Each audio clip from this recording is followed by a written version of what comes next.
Kamisaki kunamasta munata masinaka Nayaha Walter Adán Ceballos Cusi Sutinitua Nayaha La Paz Marcanquiritua.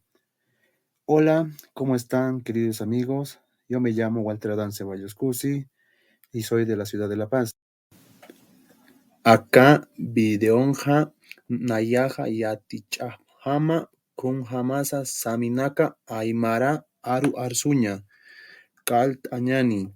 En este video les voy a enseñar a pronunciar los colores en Aymara. Comencemos.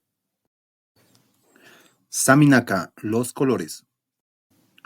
El rojo se puede decir de dos formas, chupica o huila, que es rojo. Quellu es amarillo. Chogna es verde. La rama es azul. Hanko es blanco. Arumi o churi es naranja. Oe es plomo. Culli es morado. Anti es rosado. Chompi es café. Sajuna es celeste. Chiyara es negro.